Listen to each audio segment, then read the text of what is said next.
Aprovada pela Câmara dos Deputados, a suspensão da ação no STF contra Alexandre Ramagem desafia a Constituição e antecipa um debate sobre o vínculo dos crimes com os atos do 8 de janeiro. Isso já está dando o que falar no Supremo Tribunal Federal. Aliás, o ministro Alexandre de Moraes, relator da ação, já votou pela derrubada desta decisão no Congresso Nacional. Conta pra gente, Janaína Camelo, todo esse quiprocó envolvendo essa história. Bem-vinda, minha amiga.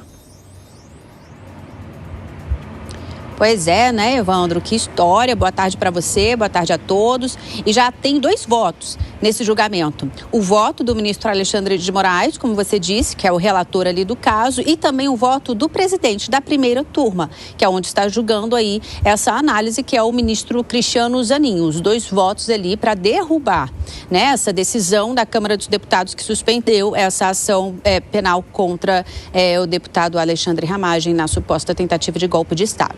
Então, tanto o ministro Alexandre de Moraes como o ministro Cristiano Zanin entendem o seguinte, que essa ação penal ela pode sim ser trancada, ser suspensa ali enquanto ele for parlamentar, com relação a 2 dos 5 crimes dos quais Alexandre Ramagem é réu aqui no STF. Quais seriam esses crimes? De dano qualificado e deterioração do patrimônio tombado, com relação ali ao 8 de janeiro, que aconteceu ali em 2023, e ele já era deputado federal. Mas que os outros 3 crimes que foram imputados a ele na denúncia ali da Procuradoria-Geral da República, segundo a denúncia, teriam sido cometidos antes da diplomação de Alexandre Ramagem como deputado federal. Esses 3 crimes são de tentativa de golpe de Estado, de abolição violenta do Estado Democrático de Direito e de participação em organização criminosa armada. Bom, só para relembrar esse caso rapidinho de Alexandre Ramagem, ele faz essa ação penal, junto com ele também são réus ali mais outras 7 pessoas, incluindo o ex-presidente Jair Bolsonaro, né? O general Augusto Heleno, o general Walter Braga Neto, aquele núcleo crucial que foi ali apontado na investigação como aquele que coordenou todo esse suposto plano de golpe. Essa decisão da Câmara dos Deputados, suspendendo, partiu de um recurso do PL para que essa ação fosse trancada, porque a Constituição ali, né, prevê esse tipo de recurso por se tratar de um deputado federal. Só relembrando também que antes mesmo desse caso ser votado no plenário, enquanto estava ali na análise da Comissão de Constituição e Justiça, o presidente Zanin, o presidente da primeira turma que está julgando essa ação penal, está julgando todas as ações ali com relação à tentativa de golpe de Estado, ele enviou um ofício diretamente para o presidente da Câmara dos Deputados, Hugo Mota, esclarecendo exatamente isso, que a ação penal ela poderia ser suspensa com relação a apenas esses 2 crimes, mas que os outros 3 crimes, sim, continuariam. E no voto do ministro Alexandre de Moraes, nesse julgamento de hoje também, Evandro, ele faz mais um destaque. Ele diz que essa ação penal, essa suspensão, essa decisão da Câmara dos Deputados, ela não pode ser aplicada aos demais réus dessa ação penal. São 8 réus, ela não pode ser aplicada aos outros 7 réus, incluindo Jair Bolsonaro. Agora, além desse julgamento, alguns partidos políticos estão entrando com ações aqui no STF. Já foram apresentadas 2 ações, uma arguição de descumprimento de preceito fundamental ali, contra essa decisão da Câmara dos Deputados, alegando ali os partidos políticos que essa decisão ela é inconstitucional, justamente porque abriria uma brecha ali para uma interpretação que pode acabar beneficiando esses outros réus desta mesma ação. Evandro. Valeu, Janaína. Obrigado pelas informações. O tema é complexo e eu já quero saber a opinião de vocês. Porque quando há uma ação contra um parlamentar que está com o mandato em andamento, o Supremo Tribunal Federal envia esse documento para a Câmara, para o Congresso Nacional, porque isso tem de passar pela validação do Congresso. E pela Constituição, o Congresso teria a possibilidade de suspender a ação ou o processo contra este parlamentar enquanto durar o mandato dele. A Câmara fez isso, só que o que o Supremo Tribunal Federal está questionando é que a Câmara só poderia suspender a ação em relação aos crimes que teriam sido praticados depois da diplomação dele, ou seja, os atos do 8 de janeiro. Os crimes que são relativos ao início da investigação, porque o que a Procuradoria-Geral da República está trazendo, pessoal, é que os crimes começaram a ser praticados desde o início ali do governo de Jair Bolsonaro, quando houve todo um planejamento para que lá na frente frente, caso Jair Bolsonaro não permanecesse, que fosse dado um golpe de Estado. Ou seja, esses crimes teriam sido praticados enquanto Ramagem ainda ocupava um cargo no governo e não como parlamentar na Câmara dos Deputados. Já os crimes de depredação aconteceram depois da diplomação dos atos do 8 de janeiro. E é isso que o Supremo Tribunal Federal, a partir do voto do ministro Alexandre de Moraes, já está indicando que poderia derrubar, assim como a possibilidade de outras pessoas envolvidas no mesmo processo, como Jair Bolsonaro, também obterem o mesmo benefício. Como é que você avalia, Alan Gani? Olha só, bom, primeiro eu entendo que aquele grupo de Jair Bolsonaro é inocente. Por que eu falo que é inocente? Porque eu acredito que não houve uma tentativa de golpe de Estado e sim uma cogitação. Esse é o primeiro ponto, né? Agora, outro ponto aí a ser levantado é essa questão temporal. Não dá para a gente estabelecer que lá atrás havia já toda uma previsão de um golpe de Estado, dado que você nem saberia qual seria o resultado das eleições, das urnas. Por exemplo, e se Jair Bolsonaro tivesse ganhado? Então, me parece que essa ideia é muito imaginária. Isso posto, agora vamos para a ação da Câmara em si. É uma ação frágil, né? Então, por que ela é frágil, Evandro? Porque o artigo 53, que dá essa prerrogativa ao deputado, não se estende aos demais. Exato. Então, isso seria facilmente derrubado pelo Supremo Tribunal Federal. Então, o que eu entendo, apesar de acreditar que Bolsonaro e seu entorno sejam inocentes nesse caso, não é por aí o caminho, porque é uma ação, é um projeto de lei frágil que é facilmente derrubado pelo Supremo Tribunal Federal. José Maria Trindade, bem-vindo, é bom falar contigo aí em Brasília. O que corre também ali nos corredores do Supremo Tribunal Federal, nos bastidores, é de que Hugo Mota tenha jogado a responsabilidade nas costas do Supremo Tribunal Federal, ou seja, não indica de maneira bem transparente aos parlamentares que seria inconstitucional livrar o Ramagem de todos os crimes, deixa passar a votação lá na Câmara, para que depois o Supremo Tribunal Federal tenha a responsabilidade e receba também todas as vaias de parte da população e dos parlamentares que defendem o livramento aí do Ramagem, pelo Supremo tomar a decisão. Como é que você avalia toda essa celeuma, meu amigo? Bem-vindo. É mais do que isso. Muito obrigado, Cine. Um grande abraço aos colegas aqui de bancada, um abraço a todos. Olha, foi assustador, segundo me relatou um deputado de esquerda, e imprevisível, segundo um líder que avalia muito bem o Congresso Nacional, diz isso terá resultados imprevisíveis, e segundo o líder do PL, isso é a lógica. Veja como foi uma decisão de Congresso Nacional, apesar de ter sido na Câmara dos Deputados, mas foi de Congresso, porque a Constituição fala na sua respectiva casa, ou seja, nem precisou passar pelo Senado Federal, já que era caso de Senado Federal, né? Então, foi uma decisão de Câmara dos Deputados, com quórum constitucional, 315. São necessários 308 deputados para aprovar uma emenda à Constituição. Então, não foi só Hugo Mota, foi o Congresso que exigiu e a Câmara executou. Não dá para discutir no Congresso Nacional o mérito de um processo tão esquisito, tão difícil desse e tão peculiar, né? Então, o que se discutiu foi a imunidade parlamentar. E indica claramente que o artigo 53, que é o mais mexido da Constituição, vai mudar mais uma vez. Eu vou ler aqui, eu estava mostrando a uns deputados e fiquei surpreso que eles não sabiam disso.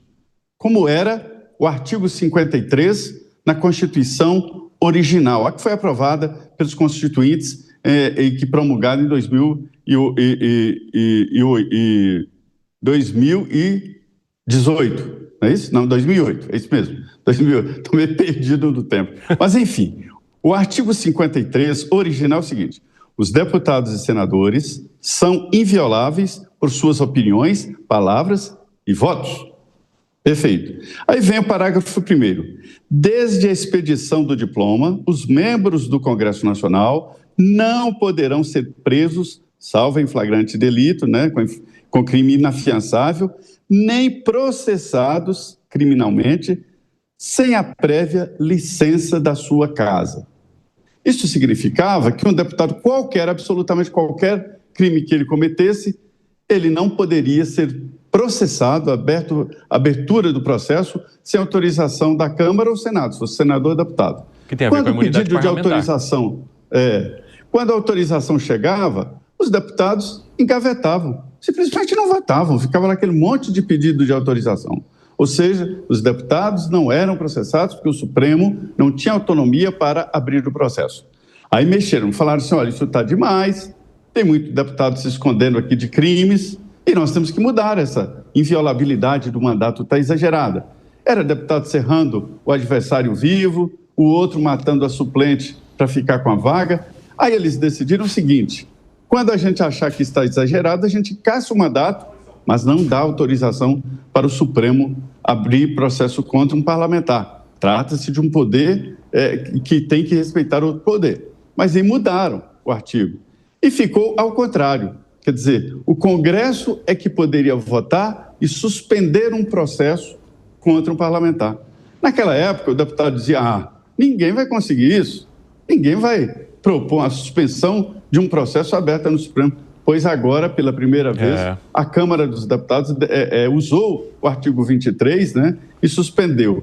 E aí está imprevisível. Mas tudo indica até agora que já tem um sinal, de que, enquanto diplomado, né, o Alexandre Ramagem terá os crimes suspensos, mas só os diplomados. E isso aí vai depender da reação do Congresso, para se ter uma ideia da imprevisibilidade disso. É verdade, Zé. E os parlamentares tomam a decisão no momento em que querem mandar recados em relação ao tema relacionado à anistia pelo 8 de janeiro. Então, tudo que está ao redor disso, de alguma forma, a Câmara está sinalizando.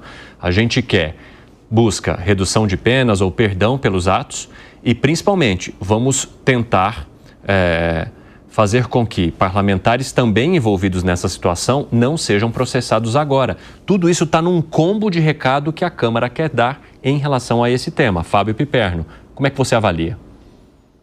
Eu tenho uma avaliação muito parecida com a do Zé. Primeiro que eu gostaria que a nossa audiência prestasse desse número de votos favoráveis, 315. Depois nós vamos discutir mais esse número. Mas vejam só. O que o STF está resolvendo agora, e até mesmo considerando aí os 2 votos que já foram declarados, então o STF está reconhecendo, mais uma vez, ratificando a inviolabilidade do mandato. Ou seja, o STF está aceitando a ação que tranca os processos em relação ao Ramagem ocorridos após a diplomação. Então, das 5 ações, tranca 2. Foram as 2 que ocorreram após a data lá do 12 de dezembro. Está perfeito isso, né? O mandato é inviolável, enfim, o STF está, de certa forma, reconhecendo isso. A questão é o que aconteceu no verão passado, antes disso.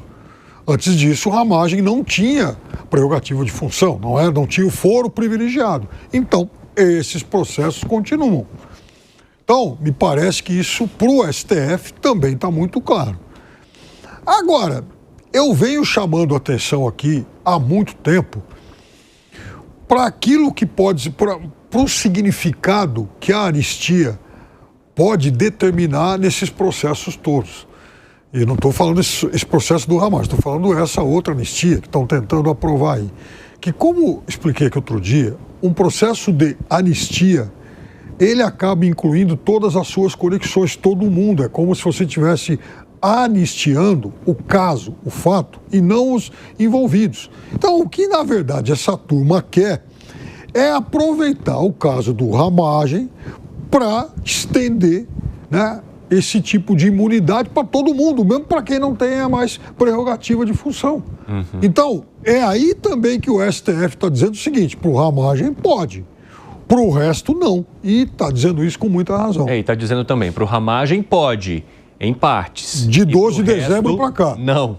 Fala, Segré. Não, mas aí, quem desenhou essa situação no Congresso, Evandro, eu acho que trabalhou sobre 2 questões. A primeira questão tem a ver com aquela na história, e você poderá me corrigir, por favor, quando foi uma situação parecida com Daniel Silveira, segundo as informações que eu disponho, tinha um acordo entre o STF e na então relatora Magda Mofato, do PDB de Goiás, em que Daniel Silveira ficaria apenas 7 dias preso.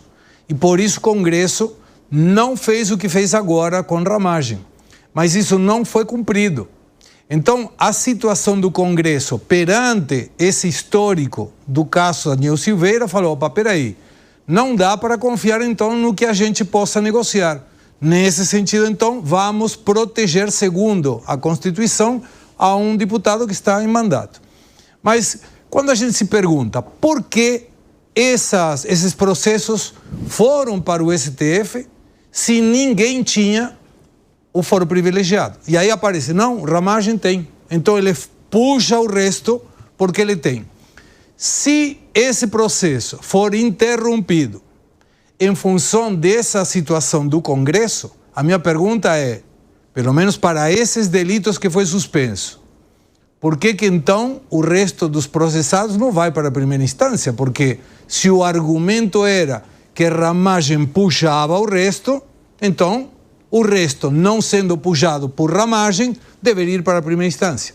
E aí, conversando também com juristas, falei, não, mas espera aí, isso tem a ver também, e quando aconteceu do 8 de janeiro, por que ia para o Supremo Tribunal Federal? Porque teve intervenção no prédio do Supremo Tribunal Federal. Mas se estão suspensos os processos de Ramagem do dia 12 de dezembro, o acontecido no dia 8 de janeiro, não deveria ser então do STF e deveria ir para a primeira instância. Então é uma confusão jurídica gigantesca, porque o STF recentemente ampliou o leque de possibilidades de processo contra deputados, mesmo que já tenha concluído o seu mandato, que não é o caso. Então ficou uma situação muito estranha, que não acho que seja fácil de resolver, salvo por uma questão, sentando e negociando. E aí seria legislativo com o STF, o que não vai ser fácil hoje em dia, como estão as coisas. Mas 315 votos é muita coisa. Deixa eu pegar uma carona no que o Segré falou, porque houve uma mudança no entendimento do foro privilegiado, né? Até então, a pessoa que tinha um foro privilegiado e cometeu crimes relacionados... Houve várias. Pois é. Houve várias. Houve várias. Mas a última, em março, né? Que a gente inclusive discutiu aqui no programa, a regra anterior era, se eu tenho foro privilegiado e crimes cometidos durante um mandato relacionados ao cargo e depois eu perdi o foro privilegiado, eu não sou mais deputado, o crime iria para a justiça comum. Por que isso não ocorreu agora, né? Porque daí você teria Jair Bolsonaro e outros que não têm mais o foro de função. Porque houve essa mudança de entendimento no Supremo Tribunal Federal, dizendo, olha, quando você tinha o foro privilegiado, quando você tinha o cargo de deputado, ministro ou presidente, quer que seja, e mesmo que você tenha perdido o foro, né, a prerrogativa de função, o caso continua no Supremo. Mas aí eu coloco uma dúvida, Evandro, porque o próprio Supremo, a própria PGR, entende o quê? Que os crimes começaram lá em 2021, tá certo? Então, peraí, se os crimes começaram em 2021, a regra lá atrás era, se eu perco o foro privilegiado, o processo deveria ir para a justiça comum. É isso que eu indago aqui. Inclusive, eu trago uma atualização aqui que a Janaína Camilo acabou de mandar no grupo aqui da nossa redação, de que já há maioria acompanhando o relator ministro Alexandre de Moraes sobre essa decisão da Câmara relacionada a Alexandre Ramagem, como já era esperado.